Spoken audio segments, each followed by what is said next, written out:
ve mübarek gecelerin hürmetine İslam'ın kutluyalarında senin rızan için, dinin bir için mücadele eden kardeşlerimize yardım eyle.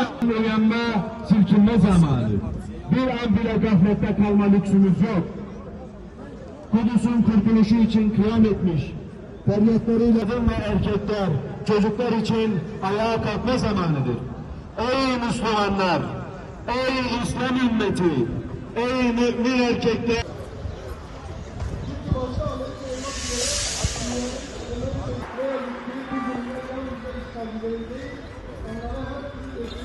آياتنا إنه هو السميع البصير وكان وعدا مفعولا بعثنا عليهم في الكتاب اتخذوا من دون وكيلا. Senin adaletin şaşmaz, hükmünün önüne geçilmez. Bizleri ümmeti Muhammed olarak bir araya getirdiğin gibi kalplerimizi de birleştir. Bizi kardeşlikten, birlikten, beraberlikten ayırma. Ya Melik, Ya Cebbar, Ya Aziz, Kudüs'ü ve Mescid-i Aksa'yı özgürlüğüne kavuşturacak orduyu bizlerden eyle. Selahaddin Eyyubi'nin Kudüs'ü fethettiği gibi bu ümmete de ruhu ve azmi nasip eyle.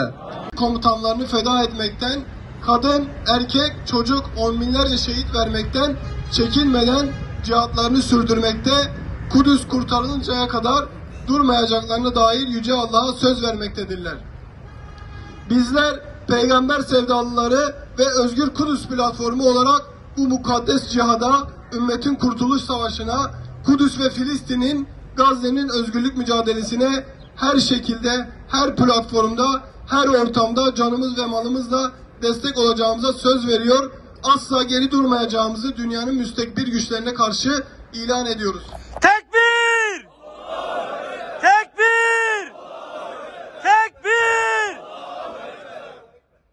Kudüs, yetim çocukların avuçlarında bir kırık ekmek, annelerin gözlerinde sessiz bir feryattır. Her sabah ezanla dirilir, her akşam bir umutla bekler. Kudüs, minarelerinden yükselen her tekbirle işgal altında bile özgürlüğü fısıldayan bir haykırıştır. Her taşında bir müminin duası saklıdır. Kudüs, gökyüzüne açılan bir kapıdır. Bir gece gökler onu selamlarken Arş-ı Ala'ya doğru bir kutlu misafir yol aldı. Peygamberlerin ayak izleriyle mukaddes kılınmış, göğe yükselen dualarla mühürlenmiş, zamanın kalbine kazınmış bir şehirdir. Bir gece kendisine bazı ayetlerimizi gösterelim diye kulunu Mescid-i Haram'dan çevresini mübarek kıldığımız Mescid-i Aksa'ya götüren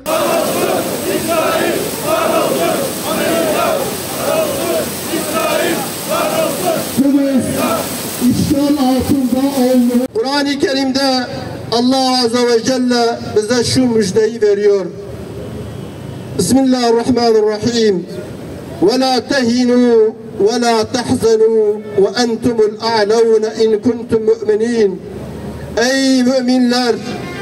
Korkmayın, üzülmeyin, mahzun olmayın, endişelenmeyin.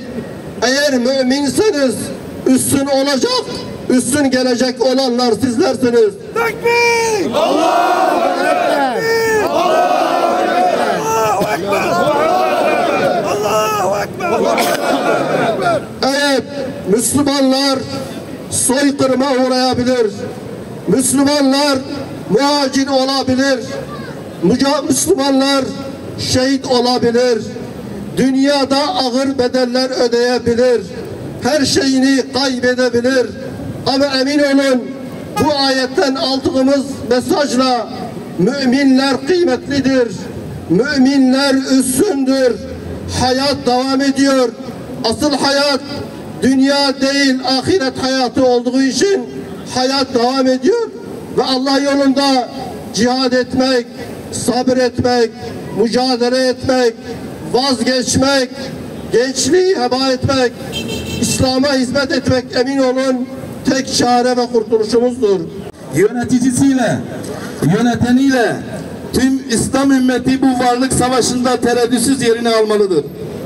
10 binlerce şehit verme pahasına, şehirlerinin yerle bir olması pahasına, evsiz, barksız, aç ve çıplak kalma pahasına, Aksa tufanı destanıyla Siyonist cepheye karşı tarihin en büyük direnişi başlatmış bulunan kardeşlerimiz bizleri bekliyor. İslam ümmetini bekliyor.